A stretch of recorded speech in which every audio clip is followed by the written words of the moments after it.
Salut à tous, on se retrouve pour l'épisode 1586 du Zap Image. On commence aujourd'hui en ce dimanche 19 septembre avec quelques futurs maillots pour la prochaine saison. J'aime bien vous les présenter souvent le dimanche. On commence tout d'abord avec le Real Madrid, donc je l'ai déjà présenté mais c'était toujours pas officiel. Maintenant c'est officiel, le Real dévoile son nouveau troisième maillot pour cette future saison.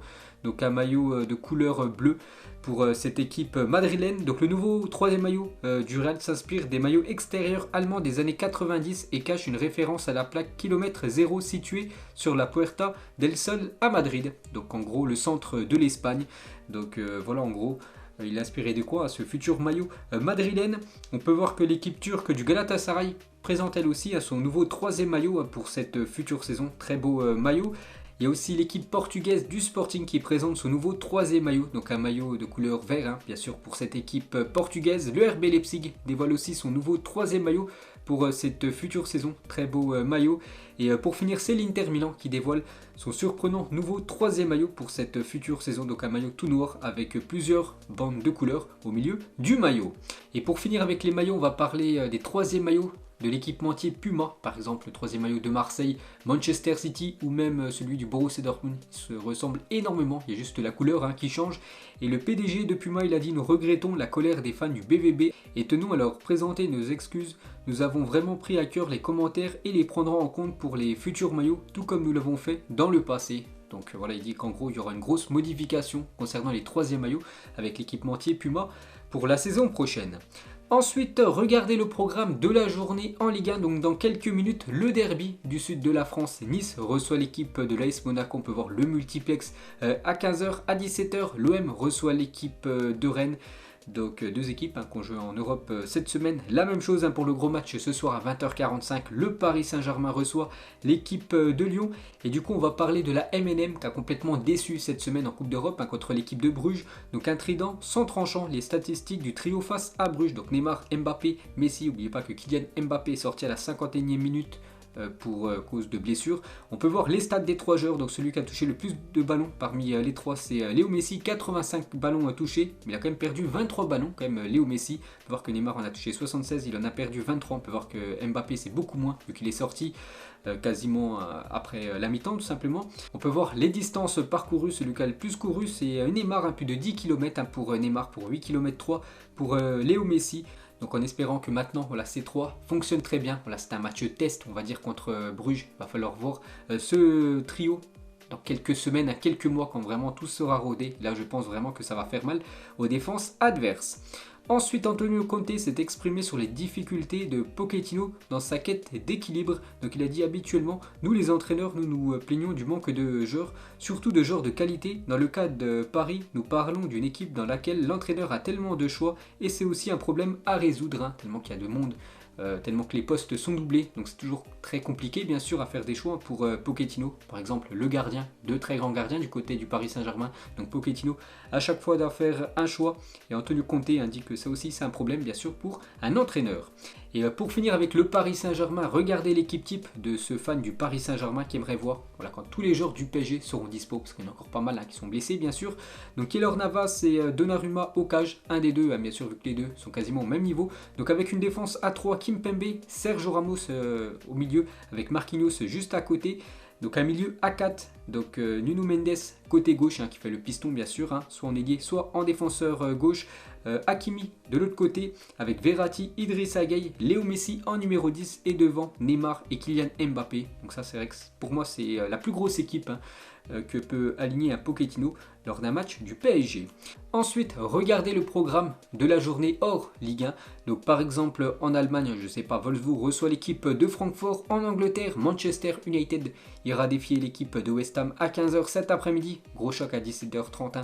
Le derby de Londres, Tottenham contre Chelsea. On peut voir les matchs en Espagne. Valence contre le Real Madrid. On peut voir aussi le programme en Italie avec une belle affiche ce soir 20h45. L'AC Milan se déplace du côté de la Juventus. Une déclaration de Wayne Rooney, ancienne légende du côté de Manchester United. Il a dit: je me souviens d'une fois où en arrivant à l'entraînement le lendemain d'une défaite, j'étais encore très énervé et je suis entré dans le vestiaire avec Michael Carrick. Nous avons trouvé Jess Lingard et Paul Pogba en train de danser avec de la musique. Donc eux étaient complètement énervés, sont rentrés dans le vestiaire, ils ont vu Lingard et Paul Pogba, eux qu'on n'avait rien à faire de la défaite de la veille, vu qu'ils étaient en train de danser. Ensuite officiel, suite à un différend financier, Dani Alves résilie son contrat avec Sao Paulo avec effet immédiat. Il est actuellement libre de tout contrat, donc il peut s'engager où il veut. Le défenseur droit brésilien, et on entend des rumeurs du côté, peut-être un possible retour du côté du club du FC Barcelone. Ensuite, Pep Guardiola s'est plaint que l'Etihad Stadium n'était pas complet mercredi soir lors du dernier match de Ligue des Champions, ce qui n'a pas du tout plu aux supporters Citizen, donc ils étaient 38 000 pour une capacité de 54 000 places du côté de Manchester. Ensuite, une déclaration de Erling Haaland, donc c'est le journaliste turc Ekrem Konur qui a mis ça sur son compte Twitter. Donc Erling Haaland il a dit par rapport au Real Madrid, le Real c'est une bonne question mais je n'y pense pas pour le moment, je regarde juste les matchs à venir, jouer pour le Real Madrid est un rêve que je veux réaliser dans ma vie. Donc il aurait dit ça à la fin du match entre le Beşiktaş et l'équipe du BVB cette semaine en Ligue des Champions. Donc voilà le rêve de Erling Haaland, jouer un jour dans sa carrière du côté du Real Madrid.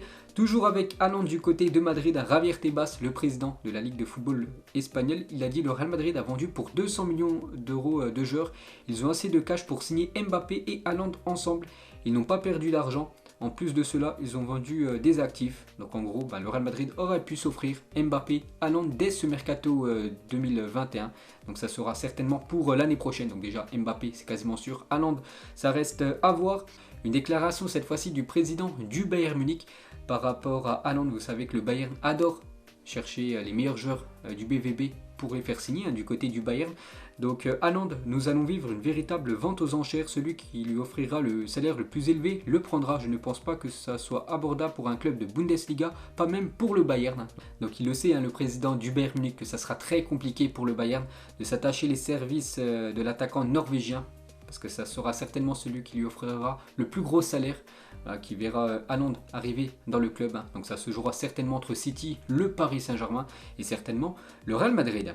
Et toujours avec Erling Haaland et Lucas Perros, alias Marseille, pour ceux bien sûr qui regardent la série La Casa des Papel. Et toujours avec cette série, donc Helsinki était au Camp Nou lors du dernier match du Barça contre l'équipe du Bayern. Ensuite, une déclaration de Andy Delors, j'ai dit que l'OM était mon club de cœur car mon père était fan de l'OM quand j'étais petit. Aujourd'hui, ça n'a plus rien à voir, je suis un joueur professionnel, je suis très fier de porter le maillot du gym, donc le maillot de l'équipe de Nice. Parce qu'avant de signer du côté de Nice, il a dit que lui préférait signer du côté de Marseille que du côté de Nice. Donc maintenant qu'il est du côté de cette équipe de Nice, donc il dit qu'il préfère ce club. Ensuite, l'indice UEFA cette saison, donc je crois que je vous l'ai montré, c'était avant-hier, vendredi. Et c'est bien officiel, la France repasse devant le Portugal à la 5e position des 5 gros championnats européens. Donc on a seulement quelques points devant le Portugal maintenant au club français de confirmer cette belle semaine de Coupe d'Europe. Ensuite, on va parler du jeu FIFA 15. Les serveurs de FIFA 15 sont officiellement fermés, l'une des éditions les plus emblématiques du jeu. Donc les serveurs en gros c'est jouer en ligne. On pouvait encore jouer FIFA 15 en ligne jusqu'à hier, maintenant c'est fini, on ne peut plus jouer au mode FIFA 15 en ligne. Les serveurs sont finis, il y a un petit retour sur FIFA 15 avec ce trio magnifique, ce trio d'attaque du côté de l'AS Roma, un trio très rapide avec Ibarbo, Doumbia et Gervinho. Ensuite, toujours avec le jeu FIFA 22 qui sort dans quelques jours. Donc une info officielle, il n'y aura pas de démo sur FIFA 22. Donc il y avait souvent une démo bien sûr avant la sortie officielle du jeu. Donc pour ce prochain opus de FIFA, il n'y aura pas de démo, c'est officiel. Toujours sur ce jeu, on va parler de quelques joueurs mécontents de leurs notes. On commence tout d'abord avec le défenseur allemand Rüdiger. Je ne pense pas que Rüdiger est satisfait de sa note de vitesse sur FIFA 22, donc il lui a attribué une note de 75, donc il a réagi sur son compte Twitter. Donc en gros il dit j'ai couru à plus de 35,8 km à l'heure et j'ai que 75 de notes. Donc qu'est-ce qu'il faut pour avoir plus de notes en vitesse? Est-ce qu'il faut courir à plus de 50 km à l'heure? Donc Rüdiger est très déçu de sa note de vitesse. La même chose pour Giroud, donc lui c'est pire, les gars, il a une note de 39 en vitesse, voilà, 39 sur 100, très très lent bien sûr. Giroud, quand il a découvert sa note de 39 en vitesse sur FIFA 22, 39 en vitesse, même mon fils est plus rapide que moi. On sait que bien sûr c'est un joueur plutôt lent. L'attaquant français, toujours avec le prochain FIFA, donc on peut voir le 11 des meilleurs joueurs de Bundesliga, avec du Lewandowski, Haaland, Kimmich ou même Goretzka. On peut voir les meilleurs joueurs de l'équipe de l'AC Milan, c'est Mike Maignan, Kessié, Théo Hernandez et Zlatan Ibrahimovic. Donc ces 4-là ont une note de 84. On peut voir le reste des joueurs de Milan. La même chose du côté de l'Atlético Madrid. La plus haute note, c'est la note de Jan Oblak, 91. Antoine Griezmann, seulement une note de 85. Il y a quelques temps, il avait une note de 89. Antoine Griezmann, dans le jeu. On peut voir aussi les plus hautes notes du côté du Paris Saint-Germain. Donc Messi en tête avec Neymar et Mbappé juste derrière. On peut voir l'évolution de la note de Cristiano Ronaldo. Vous savez que CR7 a une note de 91. On peut voir que l'année dernière, il avait 92. Il y a 2 ans, 93. Il y a 3 ans, 94. Donc là, sur les dernières années, à chaque fois, il a perdu un point en note générale. CR7. Et pour finir, les gars, avec ce futur FIFA, donc eSport dévoile 3 nouvelles icônes. Et parmi ces 3 icônes, Van Persie. On peut voir là les cartes. Les différentes cartes de l'attaquant néerlandais, bien sûr, ancienne gloire par exemple de Arsenal ou même de Manchester United. Iker Casillas aussi sera en mode icône dans le prochain FIFA, et la même chose pour le défenseur et latéral brésilien Cafu. Ensuite, on va reparler de la Ligue des Champions. Et j'ai trouvé un article du journal L'Équipe. Donc ils ont donné en gros leurs favoris, nos favoris pour la Ligue des Champions. Donc il n'y a qu'une équipe avec 5 étoiles. Donc l'équipe ultra favorite, le Paris Saint-Germain. Donc d'après l'équipe. En deuxième position, donc avec 4 étoiles, le Bayern, Manchester City et Chelsea. Et on peut voir avec 3 étoiles l'Atlético, Liverpool, Manchester United et le Real Madrid. Toujours avec la LDC, donc les nationalités les plus représentées en Ligue des Champions. Donc c'est les joueurs espagnols, plus de 89 joueurs ont disputé la Ligue des Champions pour cette nouvelle saison devant le Brésil, et les joueurs français, 68 joueurs français disputent cette nouvelle saison de LDC. On peut voir que le PSG est dans le groupe le plus relevé selon le coefficient UEFA, Lille est dans le plus ouvert. Donc le groupe du Paris Saint-Germain, son cumul, chaque équipe, leur coefficient UEFA, donc plus de 313 points, ce qui est énorme. Le groupe le moins relevé, c'est celui de Lille, 176, donc en gros quasiment la moitié. Ensuite, la Coupe du Monde 2022 sera certainement la dernière de ces légendes. Enfin, c'est même pas certainement, c'est quasiment sûr, parce que CR7 l'avait dit, que la Coupe du Monde 2022 sera la dernière Coupe du Monde. Il participera certainement la même chose pour Léo Messi, Zlatan, Suarez, Modric ou même Sergio Ramos. Ensuite, regardez le programme de la 8e journée de Liga, donc le gros choc Atlético-Barça, donc il est fixé le 2 octobre prochain à 21h. Ensuite, on va parler du nouveau joueur colchoneros Antoine Griezmann. Et l'une des raisons pour lesquelles Antoine Griezmann a choisi le numéro 8 à son retour à l'Atlético était son désir de rendre hommage à Kobe Bryant, l'un de ses idoles, est décédé dans un accident d'hélicoptère, c'était l'année dernière. Donc avant il avait le numéro 7, vu que le numéro 7 n'est pas disponible du côté de l'Atlético, donc il a pris ce numéro 8 pour rendre hommage à l'ancien basketteur. Ensuite, on va parler de Ansu Fati qui a refusé les avances de Manchester City pour rester au FC Barcelone. Il va également ajuster son salaire, donc en gros descendre son salaire pour rester dans son club de toujours. Ensuite, une photo de Rodrigo, la jeune pépite du Real Madrid avec l'ancienne gloire brésilienne. Ronaldo R9, la même chose Rodrigo il y a quelques années avec l'attaquant parisien Neymar. On va parler de Kylian Mbappé et Leonardo, donc le directeur sportif du Paris Saint-Germain. Il parle de l'avenir de Mbappé.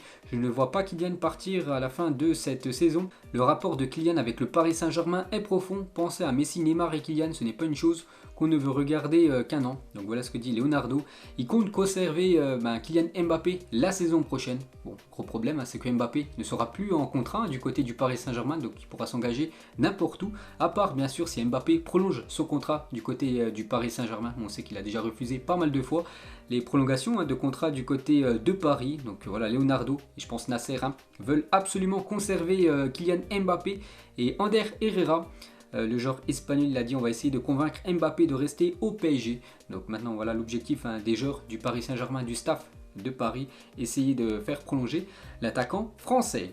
Ensuite, regardez la liste des 40 joueurs pour pouvoir prétendre remporter le Golden Boy 2021. Donc en gros, le Ballon d'Or junior. Donc il y a des très beaux joueurs, des très belles pépites comme Pedri, comme Nuno Mendes, le défenseur du Paris Saint-Germain, Bellingham ou même Greenwood. On peut voir un français, Eduardo Camavinga. Il y a même aussi Ryan Cherki, l'attaquant lyonnais.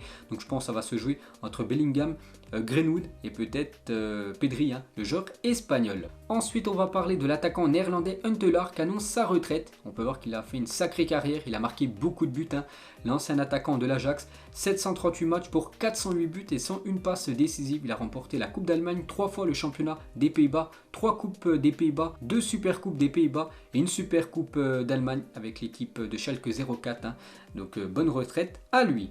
Ensuite, des nouvelles de Hakim Ziyech, le joueur marocain, donc il ne remettra plus les pieds en sélection tant que Vahid Halilhodžić sera le sélectionneur du Maroc. Vous savez qu'il y a un conflit entre le joueur de Chelsea et son sélectionneur qu'il n'a pas convoqué lors des derniers matchs du Maroc. Donc tant que ça sera Vahid Halilhodžić, le coach du Maroc, Hakim Ziyech, ne fera pas son retour avec la sélection marocaine. Ensuite, Djamel Belmadi, donc le sélectionneur de l'Algérie, aurait rencontré hier soir le père de Ryan Aït-Nouri. L'arrière gauche de l'équipe de Wolverhampton aurait donné son accord pour jouer sous les couleurs de l'Algérie. Il avait le choix entre l'Algérie et l'équipe de France. Du coup, Djamel Belmadi l'a rencontré hier, enfin son père, et du coup il devrait jouer avec la sélection algérienne. Ensuite, la majorité des supporters veulent voir la Coupe du Monde plus souvent. C'est ce que révèle une étude commandée par la FIFA à 2 instituts de sondage indépendants. Sur les 15 000 internautes sondés, 55% y seraient favorables à une Coupe du Monde tous les 2 ans. J'en avais parlé il y a quelques jours. Donc on verra maintenant si ça va se mettre en place ou non. Je pense que Coupe du Monde tous les 4 ans, un euro tous les 4 ans, je trouve que c'est très bien. Ensuite, une déclaration de Antonio Conte, il a dit « Il est maintenant dans l'une des équipes les plus fortes du monde, il peut devenir un crack, il s'est amélioré dans les phases défensives et dans la dernière passe. Le rêve d'Hakimi est de revenir jouer un jour du côté du Real Madrid. » N'oubliez pas qu'il est né à Madrid, Achraf Hakimi, c'est qu'il a été joueur du Real Madrid, mais il n'a jamais réussi à s'imposer dans cette équipe madrilène. Son rêve de toujours, essayer de s'imposer cette fois-ci du côté du Real. Ensuite, une déclaration de Jack Grealish sur Neymar. Il a dit « C'est un joueur incroyable. J'avais l'habitude de regarder ses vidéos quand j'étais petit alors qu'il jouait pour Santos. Il a une magnifique carrière, surtout avec l'équipe nationale brésilienne. » Donc les deux vont se rencontrer lors du prochain match de Ligue des Champions. N'oubliez pas, le PSG reçoit l'équipe de Manchester City. Ensuite, Ole Gunnar Solskjaer a confirmé que des discussions étaient en cours pour prolonger le contrat de Jesse Lingard du côté de Manchester.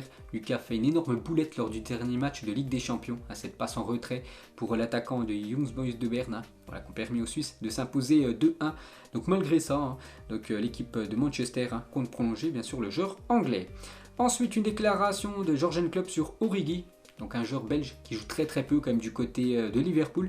Il sera considéré comme une légende quand il partira. Pour être honnête, je pensais qu'il partirait peut-être cet été, mais le monde du football est un endroit fou et les gens ont évidemment oublié à quel point il est bon, bien sûr, Origi. Donc Klopp très content de conserver bien sûr l'attaquant belge.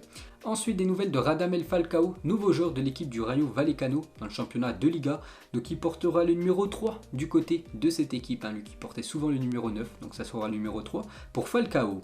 Ensuite, le dernier jour du mercato à minuit 20, Saúl Ñíguez ne savait pas si son transfert à Chelsea était validé ou pas. Son ami guettait sans cesse les derniers tweets de Fabrizio Romano, donc un journaliste très bien renseigné à niveau transfert, pour savoir si le transfert allait se concrétiser ou pas. Et bonne nouvelle pour lui, vu que dans les dernières secondes, donc son contrat a été validé et du coup il a bien sûr pu rejoindre à cette équipe des Blues. Ensuite, le journal allemand Bild se moque du Barça, donc c'était au lendemain de la défaite et de la leçon de football prise par le Barça, par l'équipe du Bayern Munich. Donc le Barça n'est plus un adversaire du Bayern, bien sûr, en gros le Barça est trop faible maintenant pour le grand Bayern Munich. Ensuite, ce geste magnifique de Thomas Tuchel envers sa femme de ménage quand il était à Paris. Donc quand Thomas Tuchel a signé au PSG en 2018, il s'est installé dans une belle maison du 92. Lui et sa femme ont ensuite embauché une femme de ménage d'origine philippine pour s'occuper de leur maison. Cette dame n'a pas compté ses heures et s'est toujours montrée très professionnelle et disponible pour la famille Tuchel. Au fil du temps, un lien s'est créé et un jour, Thomas Tuchel et sa femme ont appris que cette femme travaillait énormément. C'était avant tout pour financer une lourde opération du cœur de l'un de ses enfants. Sans même se poser la moindre question, Thomas Tuchel décide alors de financer intégralement l'opération. L'opération se passe très bien et l'enfant peut voir la suite de sa vie avec optimisme. Mais ce n'est pas tout, alors que Tuchel est de plus en plus menacé d'être viré du Paris Saint-Germain, il demande à sa femme de ménage quel est son plus grand rêve dans la vie.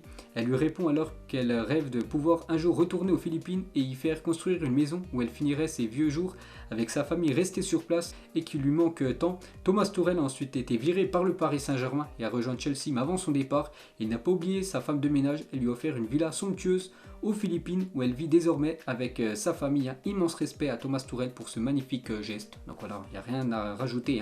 Immense geste et grand respect à l'entraîneur allemand. Ensuite, officiel, la Fédération américaine de football offre pour la première fois des contrats identiques à ses équipes masculines et féminines. Donc on entendait que les joueuses américaines voulaient toucher le même salaire que les hommes. Donc c'est bien officiel, c'est le même salaire maintenant pour les femmes et pour les hommes. Des nouvelles de Harvey Elliott qui s'est blessé la semaine dernière. Donc il a été opéré avec succès. Nous lui souhaitons un bon rétablissement au joueur bien sûr de Liverpool. Des nouvelles de Pedri, et ça c'est une mauvaise nouvelle pour le FC Barcelone. Donc il est blessé, il souffre d'une lésion musculaire du quadriceps de la cuisse gauche et sera absent 4 semaines après avoir joué 73 matchs lors de sa première saison en pro à seulement 18 ans. Cela devait arriver, bon rétablissement à lui aussi. Ensuite, les stats monstrueuses de Léo Messi entre le 19 février 2012 et le 16 février 2013, donc en gros un an. Donc 68 matchs pour Léo Messi, 100 buts, incroyable, 21 passes décisives, 9 triplés, 21 doublés bien sûr pour Léo Messi du côté de l'Espagne.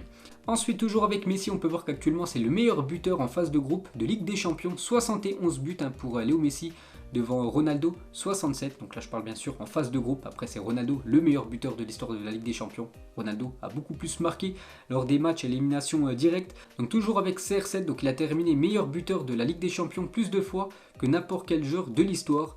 Donc regardez le nombre de fois où CR7 a terminé meilleur buteur. Donc la dernière fois c'était lors de la saison 2017-2018. Il avait terminé à 15 buts, Cristiano Ronaldo.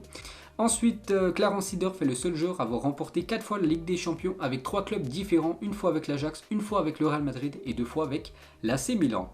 Ensuite, des nouvelles de Benjamin Mendy, actuellement en prison, le défenseur français. Donc Manchester City a retiré de sa boutique en ligne tous les produits liés à Benjamin Mendy accusé de viol. Donc il n'y a plus de maillot floqué Benjamin Mendy sur la boutique officielle de Manchester City. Ensuite, Busquets sur le départ de Léo Messi, je suis resté en état de choc pour tous ceux que représente Léo pour le Barça, pour ce qu'il représentait aussi pour moi et pour nos familles sur le plan personnel. Ça a été des grosses émotions difficiles à gérer, bien sûr, ça a été un énorme choc pour tout Barcelone, pour tous les joueurs blaugrana, le départ de Léo Messi. Ensuite, on va parler de peut-être le meilleur entraîneur de l'histoire du football, l'Écossais Sir Alex Ferguson n'a jamais fini en dessous de la 3e place en Première Ligue. C'est incroyable, de la saison 92-93 jusqu'à la saison 2012-2013. Donc à chaque fois, soit il a remporté le titre de Première Ligue, soit 2e ou soit 3e, mais jamais 4e ou en dessous au classement. C'est incroyable, bien sûr, la performance de Manchester United sous l'ère Ferguson. Et on finit ce Zap Image avec le gros match ce soir en Ligue 1. Le Paris Saint-Germain reçoit l'équipe de Lyon. Mettez-moi un petit prono en commentaire.